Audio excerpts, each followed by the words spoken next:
o erro está na pessoa. Existe um maior nível de endividamento de pessoas que têm escassez, seja ela objetiva ou relativa. A maior parte das intervenções de educação financeira, elas são erradas. E o que gera? A pessoa ela começa a se frustrar. E essa sensação de que eu não vou conseguir sair daqui só potencializa o problema. E aí ela acha que ela é incapaz. Porque tu imagina, uma pessoa que tá numa situação de escassez, a vida dela tá um caos. E essas falhas precisam ser observadas e elas precisam ser compreendidas. Mas elas não podem e não devem ser um sinal de que você deve desistir. Por que existe uma maior dívida? Porque eu só tô olhando a dívida como um fator que está resolvendo o meu problema urgente. Então, o problema geral é que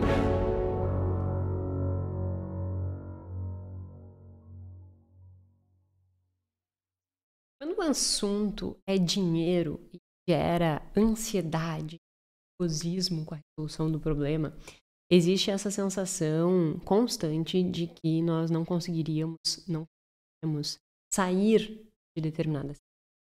E essa sensação de que eu não vou conseguir sair daqui só potencializa o problema. E provavelmente você percebeu isso no workshop de escassez que nós fizemos 7 dias, né, na semana passada. Então, nós começamos na segunda-feira, dia 28, e nós concluímos com uma live ao vivo no domingo, às 17 horas. Se você não está entendendo absolutamente nada e não sabe do que eu estou falando, eu decidi fazer esse podcast trazendo alguns pontos que, porventura, nós não tenhamos discutidos no workshop. E aí, só para que tu consiga te adequar, né? Onde é que eu estou, do que eu estou falando. Bom, na semana passada, a gente trabalhou um workshop aqui dentro do YouTube sobre escassez.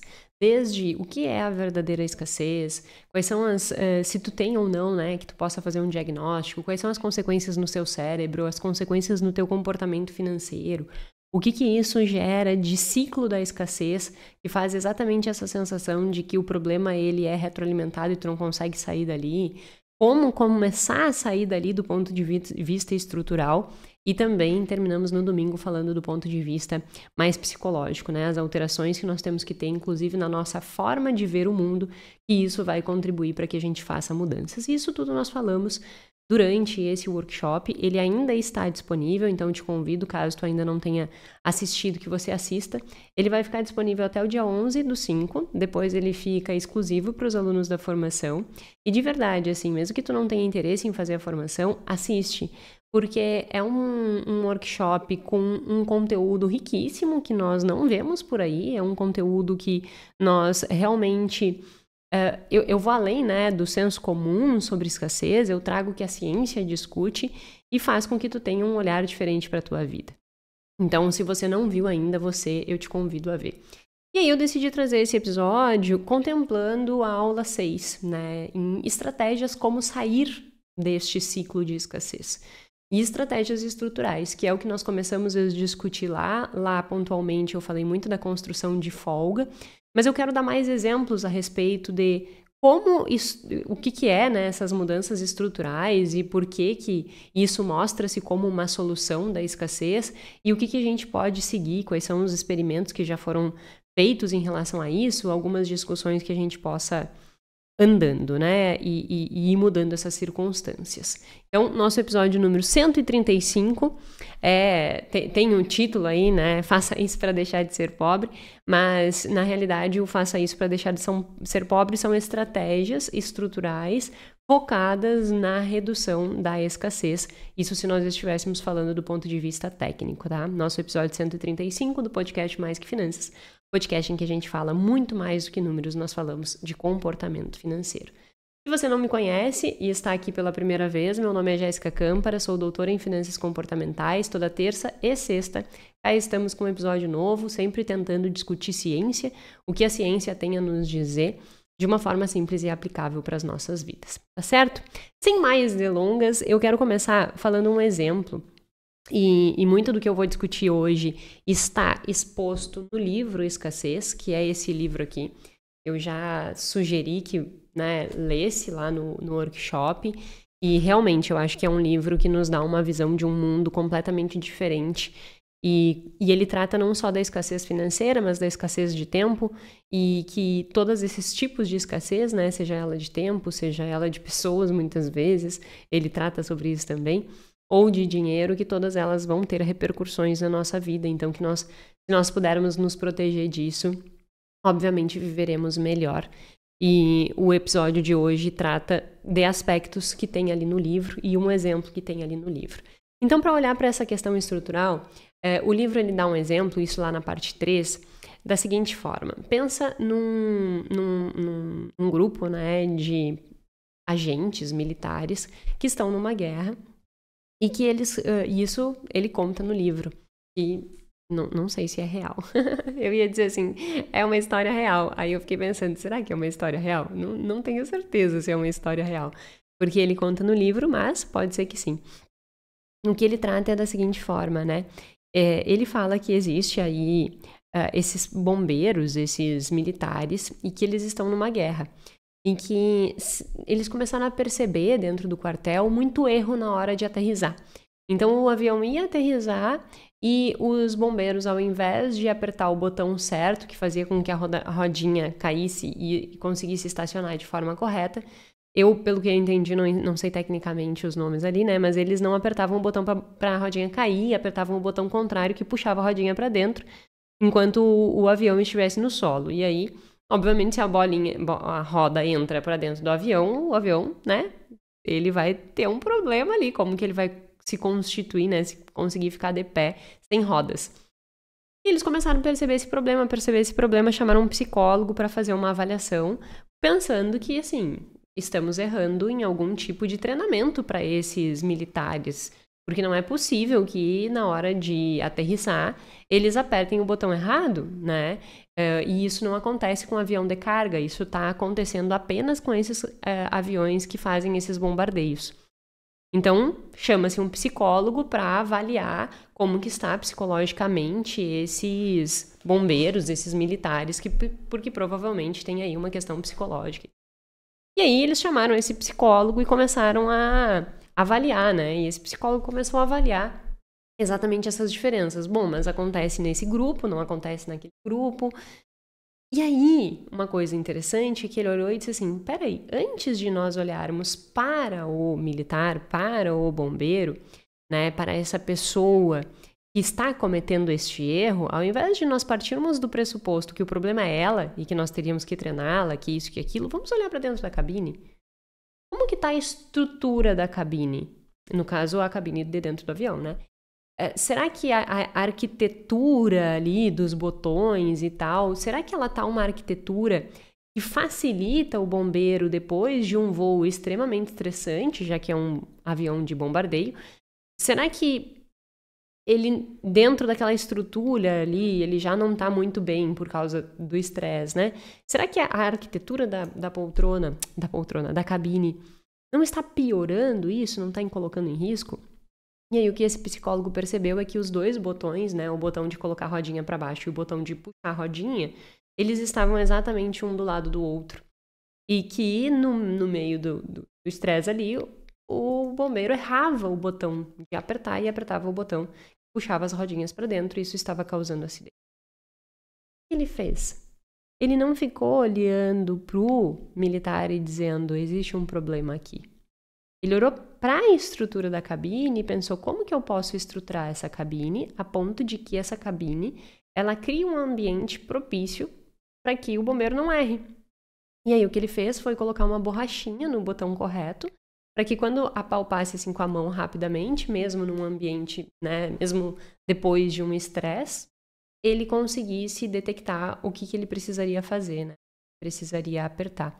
E foi isso que ele fez e isso reduziu drasticamente os riscos, e não só os riscos, mas os acidentes que estavam acontecendo em decorrência de apertar o botão errado e subir as rodas e o avião, obviamente, cair, então não ficar sustentável. E a partir dessa analogia, os autores dentro do livro apontam uma coisa muito interessante e um erro comum quando nós negligenciamos a teoria da escassez, que a maior parte das intervenções elas acontecem partindo do pressuposto de que o erro está na pessoa. Então, a pessoa talvez não tenha conhecimento suficiente, a pessoa ela não tenha sido treinada suficientemente, a pessoa esteja errando porque ela é incapaz de acertar. Então, é como se nós sempre estivéssemos julgando a pessoa como a incapaz, como a que precisa de uma intervenção, ela precisa de treinamento, ela precisa de educação, sem olhar para a estrutura, sem olhar para o que envolve a vida desta pessoa. E aí isso é um grande erro, porque aí nós voltamos para a cabine. O problema não estava no militar, o problema estava na estrutura da cabine que não estava direcionando para um bom processo de tomada de decisão. Por isso que lá na aula 6 eu trouxe o fato de que uma primeira estratégia deve ser na direção, para acabar a escassez, uma primeira estratégia deve ser no sentido de organizar o ambiente, organizar a estrutura a ponto de que essa estrutura ela seja uma estrutura boa para que o processo de tomada de decisão seja adequado. E não simplesmente impor educação, impor treinamento. Por quê? Porque quem está com a largura de banda comprometida não tem capacidade de absorver os conhecimentos. Então, tu pega uma pessoa em extrema escassez e bota ela dentro de um curso de educação financeira, isso não vai funcionar. Essa pessoa ela não tem capacidade cognitiva disponível para absorver aquele conhecimento e conseguir implementar. Então, isso é um primeiro olhar muito sério que nós precisamos ter, porque a maior parte das intervenções de educação financeira, elas são erradas. Se a gente vai olhar programas nos Estados Unidos e aqui no Brasil também, os programas eles se sustentam em bases muito sólidas de educação. Então, tu tem que ir para o curso e tu tem que aprender o que é um CD, um LC, fazer um fluxo de caixa, a fazer cálculo de poupança de longo prazo, isso e aquilo, e tem que fazer 1000 coisas, né? Então, tem que conseguir construir toda essa estrutura no longo prazo. A pessoa ela não tem largura de banda suficiente para, a partir desse conhecimento, absorver o conhecimento e aplicar. E aí o que gera? A pessoa ela começa a se frustrar. Se ela começa a acompanhar o curso, ela começa a não conseguir acompanhar o curso. E aí ela acha que ela é incapaz. Então nós vemos muito nesse tipo de curso absenteísmo, nós vemos uma desistência muito grande ao longo do processo, a pessoa começa e desiste. Nós vemos falta, às vezes, inclusive, de matrículas. Quando eu estava na faculdade, eu dava aula, nós oferecíamos, tinha semanas, assim, de cursos para a comunidade. Nós não tínhamos demanda. Porque tu imagina, uma pessoa que está numa situação de escassez, a vida dela está um caos. Pensa numa mãe, esse é um exemplo que ele dá no livro também. Pensa numa mãe que tem 2 filhos, tem que deixar o filho, que precisa trabalhar, que precisa se virar em 30 para dar conta de sobreviver, porque não é viver, é sobreviver. Tu acha mesmo que essa pessoa ela vai buscar um curso? Tu acha mesmo que essa pessoa ela vai ter condições de ir para esse curso e prestar atenção no que está sendo dito lá? Então não tem demanda. Né? Não falta público. E quando o público vai, ele desiste ou fica faltando. E aí o professor fica se sentindo frustrado. Nossa, eu que devo estar dando uma aula ruim, não está dando certo, não sei o quê. Quando, na verdade, o problema não está no professor, muito menos no aluno. O problema está na estrutura que aquilo foi organizada. Está na estrutura que aquilo ali foi estabelecida. E isso gera frustração para ambos os lados, né?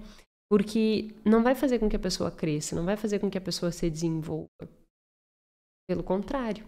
Então, o problema geral é que quando nós tentamos resolver a questão da escassez, o foco não está na estrutura, o foco está na pessoa. E aí, quando o foco está na pessoa, nós partimos do pressuposto daquela pessoa é incapaz, é inconsequente, é negligente. E isso não traz soluções que sejam factíveis para que possa tirar aquela pessoa da situação. Trazendo a analogia do exemplo aqui, precisamos olhar mais para a cabine e menos para o resto desse. Precisa olhar mais para a estrutura da tua vida do que para as tuas fragilidades de não conseguir dar conta. Por quê? Porque quem está em situação de escassez tem uma enorme tendência a falhar no meio. Enorme. Por quê, Jéssica? Aula 3 do workshop de escassez. Menor largura de banda. Menor a largura de banda é a capacidade de processamento, tá lá na aula 3, convido você a olhar. Tem uma questão de trade-off, então eu consigo avaliar melhor o custo-benefício, mas essa avaliação de custo-benefício, ela não esse benefício ele não se meu Deus, deu trava-língua. Ele não se sobrepõe à questão de menor largura de banda e uma alteração no foco atencional, que é o tunelamento. Então, tudo entra dentro do túnel da escassez e eu não tenho capacidade de processar aquelas informações. E isso vai fazendo com que essa pessoa ela perdure dentro desse ciclo, né? Então, nós precisamos cada vez mais olhar para o design das nossas vidas, assim como esse psicólogo olhou para o design da cabine. Tu precisa olhar para o design da tua vida para que tu consiga ter um fôlego para que consiga mudar, né? E aí a gente entra para um outro exemplo. O livro ele fala sobre uma mulher que, como eu já mencionei, ela está ali tem 2 filhos, né? E aí ela trabalha muito, mas surgiu a oportunidade de ela fazer um curso de informática. E ela olha para aquele curso de informática e pensa assim, nossa, é a minha chance de eu conseguir, né? É a minha chance de eu conseguir um resultado melhor aqui, é a minha chance de eu conseguir ter uma alteração futura na minha vida. E ela começa a ir fazer esse curso. Quando ela começa a fazer esse curso, o que acontece é que ela não consegue fazer este curso de forma concreta, né? Porque ela exatamente incorre nos outros problemas, absenteísmo, desistência. E ela não consegue acompanhar. E aí ela começa a falhar. Então ela mata a aula, aí ela mata uma aula, vai na próxima, ela já não consegue acompanhar a próxima. E essa frustração vai mostrando para ela que ela é incapaz, porque ela olha e diz assim, eu não vou conseguir acompanhar. Então é melhor desistir. Em outro momento que a minha vida esteja mais organizada, eu retomo. Esse é o grande erro. Quem está numa condição de escassez tem que entender que as falhas elas vão existir. E essas falhas, elas precisam ser observadas e elas precisam ser compreendidas. Mas elas não podem e não devem ser um sinal de que você deve desistir. Por que eu estou dizendo isso? Porque falha dentro do processo de mudança de comportamento, ainda mais de uma pessoa que está em escassez, ela vai ser natural. Exatamente por causa do tunelamento e da menor capacidade cognitiva. É impossível uma pessoa que está em situação de escassez, do dia para a noite, começar a ter uma capacidade gigante de tomada de decisão e não falhar. Em algum momento ela vai falhar. Então nós precisamos ser um tantinho mais complacentes com essas falhas, o que não significa sermos irresponsáveis com as falhas. Não é para passar a mão na cabeça e dizer assim, ai, pobre, ele falhou, mas não foi bem isso que ele estava. Ou tu mesmo contigo mesmo, né? Pensando assim, ai, mas eu tenho aqui escassez, então tá tudo bem eu falhar, porque esse é o normal, e não sei o quê, e não sei o quê. Não. A complacência em relação às falhas não é passar a mão na cabeça. Não é aceitar que esse é o normal. Não é. Mas é tolerar estas falhas no percurso de conseguir alcançar aquilo que tu deseja. Porque no momento que tu não tolerar essa falha, tu vai desistir. Quando tu tolera a falha e entende que a falha faz parte do percurso, tu olha para ela com um olhar de resolução. Quando tu não entende isso, tu olha para ela com um olhar de fracasso. E aí tu desiste. Você olha para isso e diz assim, eu realmente não vou conseguir sair dessa situação. E aí nós voltamos à questão da cabine. Ser tolerante com a falha é entender que a tua ação inicial para romper o ciclo da escassez está diretamente relacionada com olhar para a estrutura da tua vida, com a analogia à estrutura da cabine, e não necessariamente com a tua falha. Porque se tu conseguires olhar para a tua falha como uma falha de estrutura, ou seja, tu vai analisar teu ambiente e vai entender o que está me gerando mais sobrecarga aqui, está me tornando cada vez mais incapaz de fazer o que precisa ser feito. Então, não é que tu tire a culpa de ti, não é que tu tire a responsabilidade de ti, pelo contrário, mas é que tu compreende que a falha também é uma parte de ti. E ela também vai fazer parte do percurso.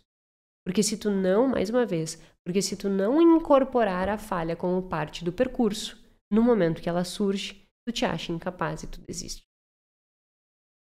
Então, quando nós falamos de mudança em relação à escassez, incorpore a falha como parte do processo. Entenda estruturalmente o que aconteceu para que essa falha ela perdurasse e o que estruturalmente nós podemos mudar para evitar esse tipo de falha.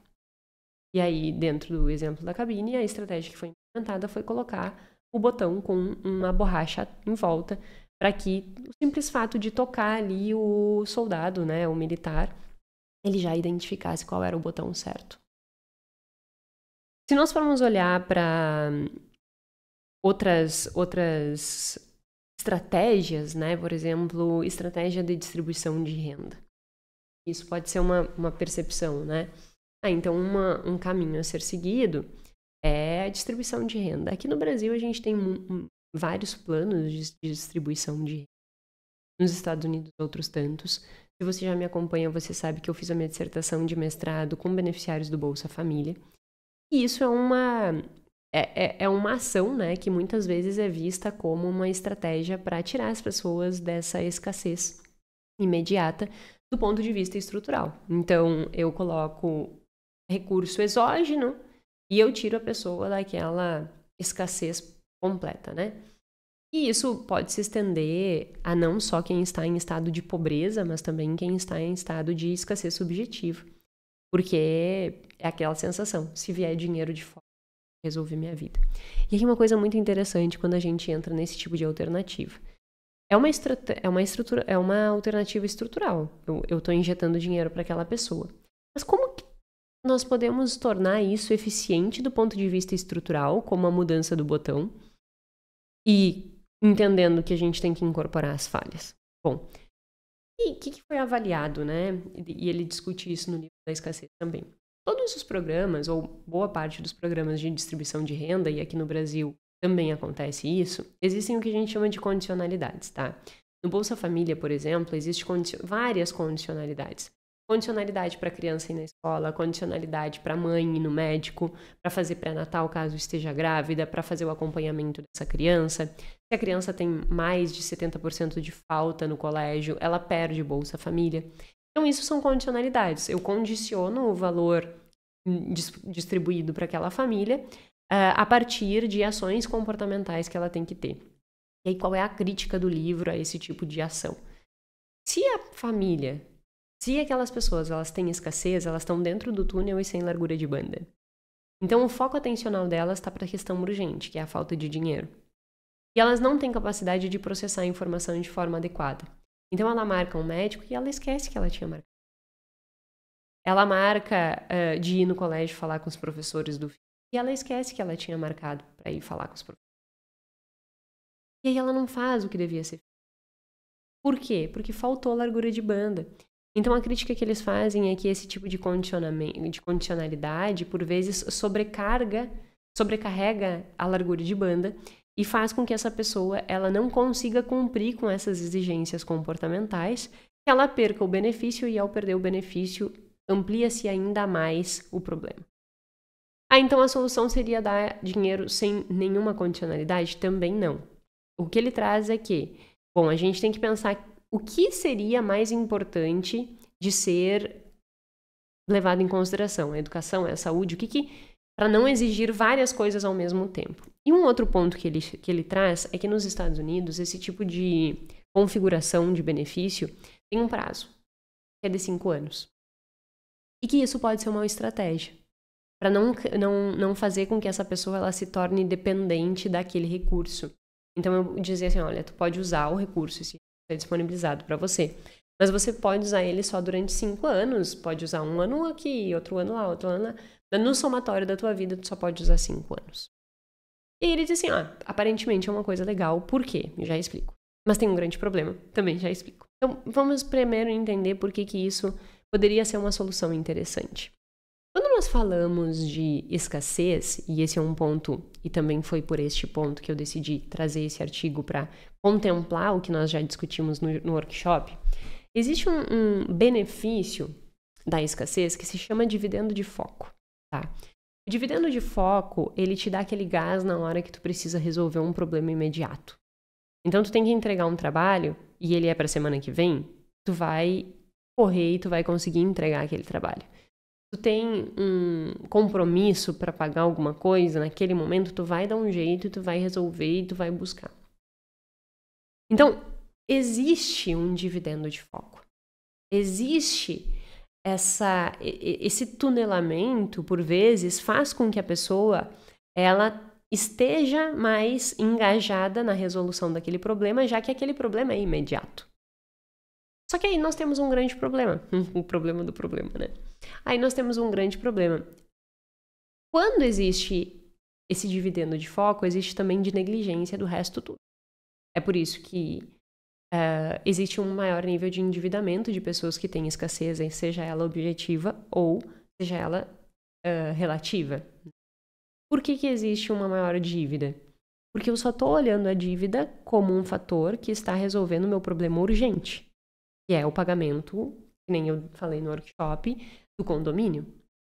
Mas aí eu esqueço, que no caso do workshop eu falei dos remédios, né? Pegou uma gripe e aí tem que pagar os remédios. Então o foco está no remédio. E aí ela esquece de pagar o condomínio. Porque o urgente é o remédio. O condomínio sai do túnel.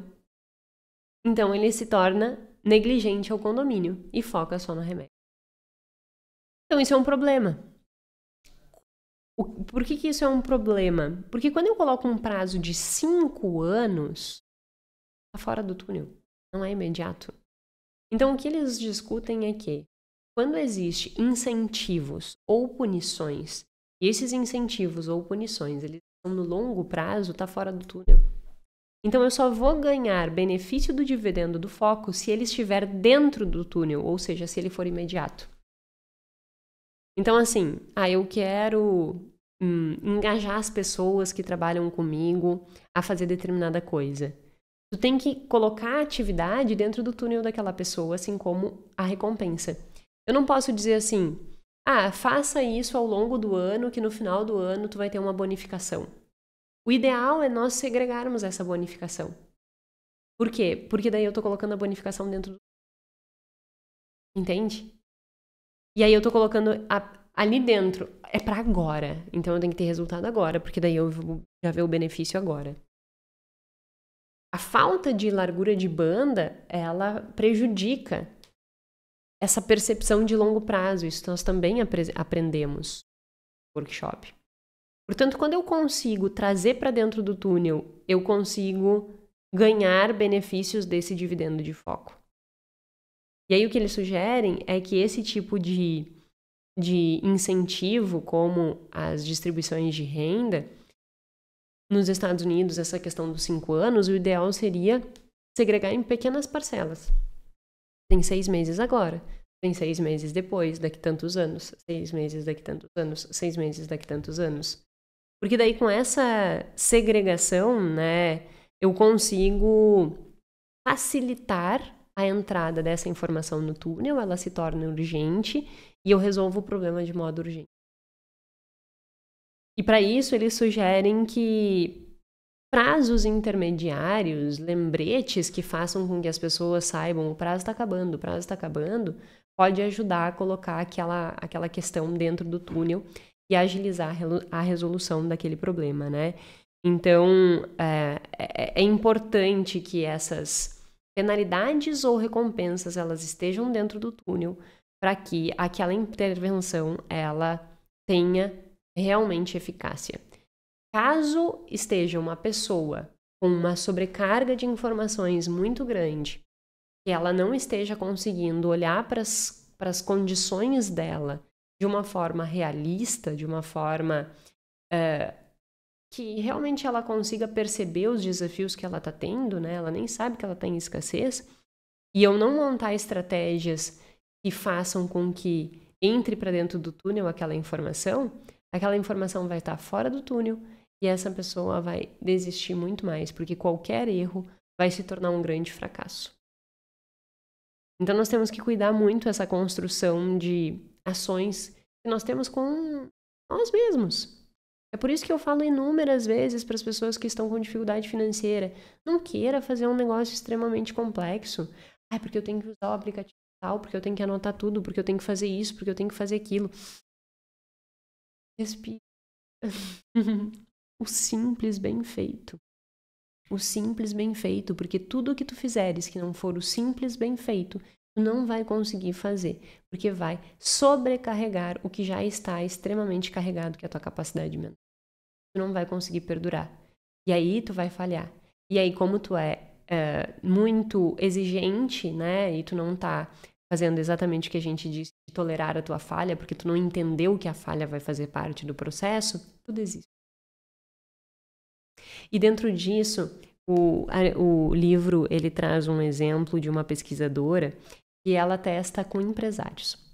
Então, vamos pensar em empresários, e isso é bem comum de acontecer. Empresários que têm um grande desafio financeiro. Não sei se você é empresário ou se convive com algum, mas eu convivi com muitos empresários assim, principalmente na minha infância, adolescência ali, né? O meu pai sempre teve negócio e sempre teve uma gestão um tanto dentro desse túnel de escassez, era o que eu tenho de dinheiro para pagar hoje. Né? Não existia um planejamento de longo prazo, não existia uma estrutura que realmente permitisse um bom processo de tomada de decisão. E então eu sei exatamente como que isso funciona e aí eu vou retratar para vocês. Quando existe essa escassez dentro de negócio, não existe fluxo de caixa, não existe projeção de longo prazo, não existe entendimento de margem de lucro, não existe entendimento de quanto que sobra. Tudo que entra no dia a dia da empresa vira dinheiro da empresa e dinheiro dos donos da empresa. Então eu quero ir no supermercado, eu vou no caixa, pego o dinheiro, vou no supermercado, levo o pão para casa. No outro dia eu pego o dinheiro que eu recebi em casa e aí eu pego e coloco na empresa para comprar algum suplemento, um mantimento ali para a empresa que esteja necessitando ou para pagamento de funcionário. Enfim, existe uma bagunça muito grande entre o que é empresa e o que é pessoa física e existe uma falta de visão de longo prazo muito grande. E isso é um contexto muito normal das empresas, que é uma desorganização financeira. E essa desorganização financeira é escassa, leva ao dono da empresa a entrar dentro do túnel. Por quê? Porque ele não consegue olhar para o longo prazo, planejar, tomar decisões estratégicas. Ele está olhando para o aqui e agora. Quanto de dinheiro eu tenho para pagar as contas que eu tenho que pagar hoje? Mas e amanhã tem tanto de conta? Amanhã é um novo dia, amanhã a gente resolve. É o famoso matar um leão por dia. E isso é extremamente escasso. E aí, existem diversos tipos de estratégias que buscam resolver esse problema dos empresários. E aí é exatamente isso que essa autora discute, que ela vai dizer assim, é uma autora que os autores do livro da escassez cita, né? O nome dela, deixa eu pegar o nome dela. Shore. Eu sabia que era um nome difícil de pronunciar. Shore. Não sei se é exatamente assim que pronuncia o nome dela. Mas enfim, o que ela fez, né? Ela partia desse pressuposto de que os empresários, eles vivem dentro desse problema de escassez. E que aí, ao viver dentro desse problema de escassez, eles geram maior complexidade no processo de gestão, porque eles não entendem que é simples. E aí, olha o que ela fez, né? Ela pegou pequenos empresários, ao invés de pegar os cursos que normalmente eram oferecidos, que isso que é o que acontece, né? Então, as pessoas pegam os cursos, tem uns empresários aqui que estão com dificuldade de fazer uma gestão financeira. Então vamos dar um curso para eles. Aí ela pegou e solicitou um exemplo de curso. E aí aqui no livro diz assim, né, que ela solicita esses cursos E aí ela recebe todo um prognóstico ali do que seria um curso, né? Então o curso ele dura várias semanas e focava em técnicas de contabilidade tradicional, ensinando a manter registro diário sobre dinheiro e despesa, administração de estoques, contas a receber e contas a pagar e cálculo de lucro e investimento. Isso é o que ela recebeu de alternativa para resolucionar o problema. Só que daí ela traz a seguinte questão. Tá, mas e num mundo de escassez, num mundo em baixa largura de banda, como que eu vou propor para esses empresários que eles assistam um curso extremamente complexo e queiram implementar isso? A solução não vai adiantar, porque essa pessoa ela não tem largura de banda suficiente nem para prestar atenção no curso, muito menos para implementar essa ação. E aí ela reuniu, então, um outro grupo de empresários bem-sucedidos para entender o que esses empresários bem-sucedidos eles estavam fazendo e estava fazendo com que eles conseguissem chegar no bom resultado que eles estavam tendo e os outros não estavam fazendo. Saindo do que seria tecnicamente, né, extremamente adequado, então levar em consideração uma contabilidade, um fluxo de caixa, isso e aquilo, o que eles estariam fazendo diferente que estaria funcionando. E aí, o que ela descobriu é que eles não estavam por dentro de contabilidade complexa. E ela diz exatamente isso, assim. Mas faziam o que empresários menos bem-sucedidos deixavam de fazer. Seguiam boas práticas gerais. Por exemplo, vários deles punham o dinheiro dos seus negócios em um registro e pagavam a si próprios um salário fixo. É uma coisa extremamente simples. Eu, dentro das despesas da empresa, alocar um salário para os donos da empresa. Isso se chama Prolabore. E empresas que estão dentro do túnel não fazem isso. Fica pegando dinheiro do dia para a noite. Ah, mas e se eu não consigo tirar o dinheiro do meu salário? Enquanto tu não conseguir tirar o dinheiro do teu salário de forma organizada, tu nunca vai sair do túnel. Porque todos os dias tu vai estar matando um leão por dia. E aí ela diz que isso era um exemplo, né? Um outro exemplo que ela diz assim, por exemplo, vários deles punham o dinheiro dos seus negócios em registro, ECG, e os impediam de misturar o dinheiro com os negócios, né? O que dificultava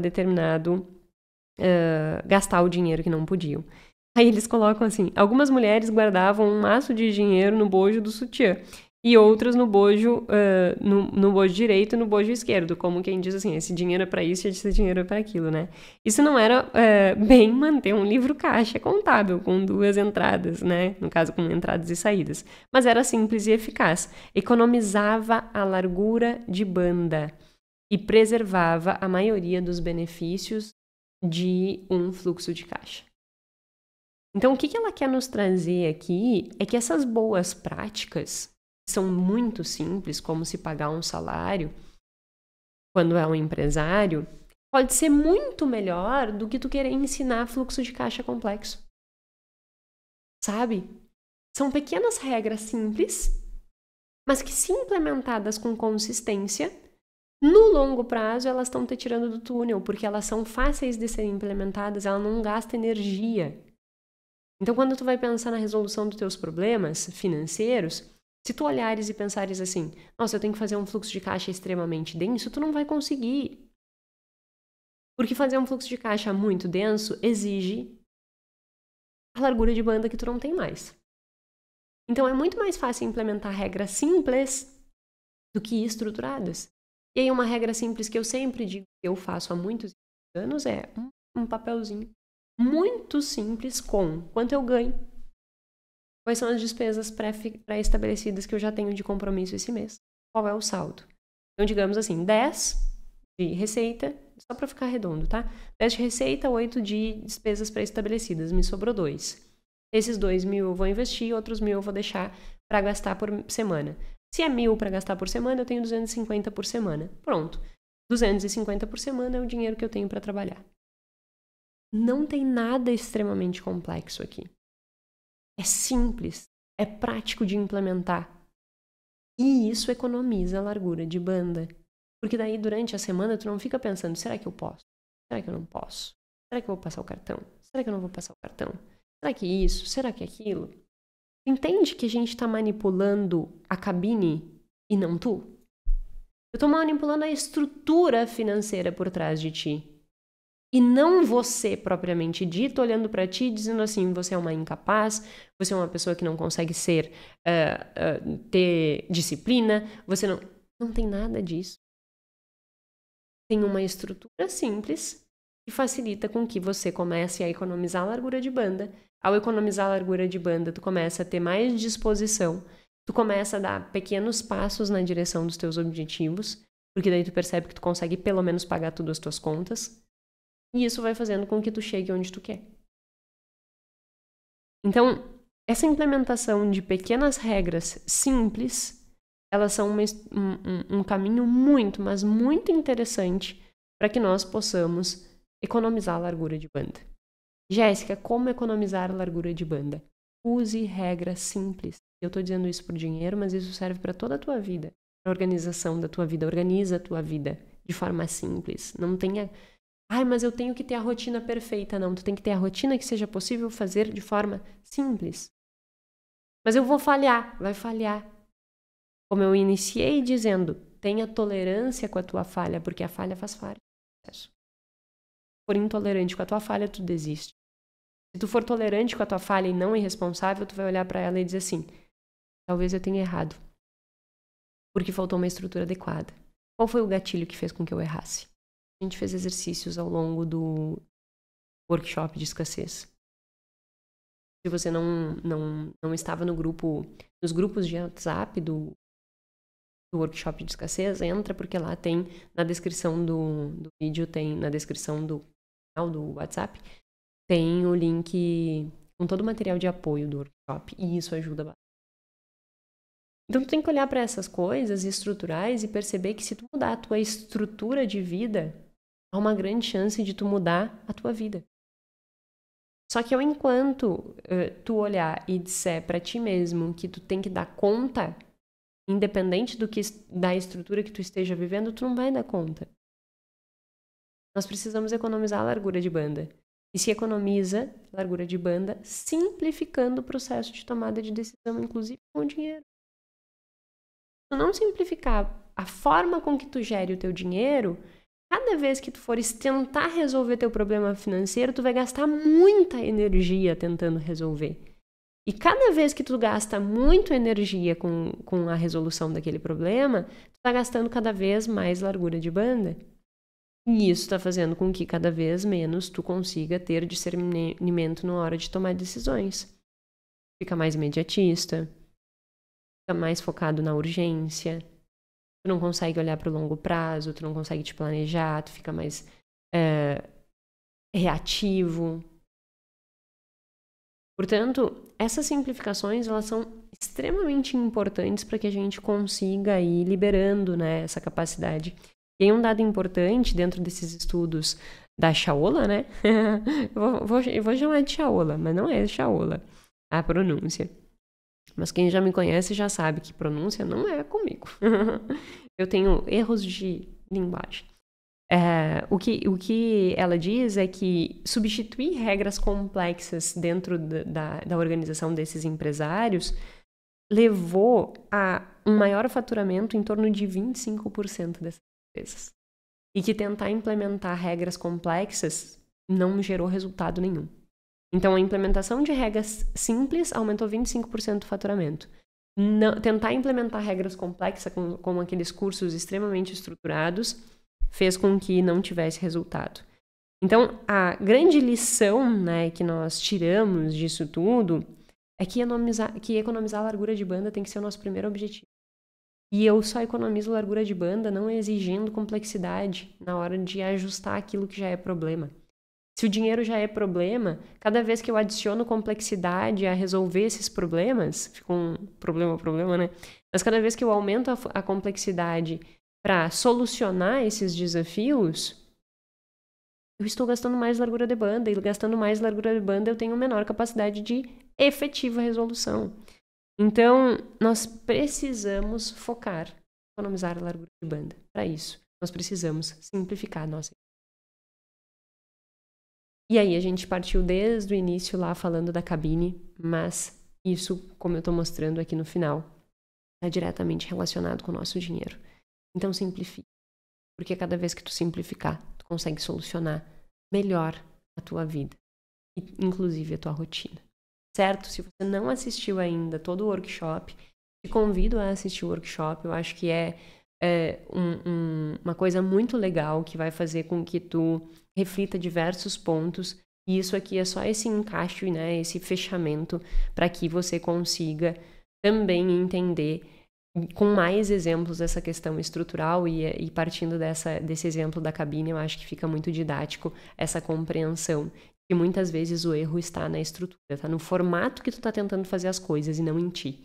Pare de se culpar e achar que tu é o culpado. Talvez é só o formato que tu tenha tentado até aqui. Tente outras formas mais simples, menos complexas, que isso vai economizar a tua largura de banda. Tá certo? Muito obrigada e até sexta-feira.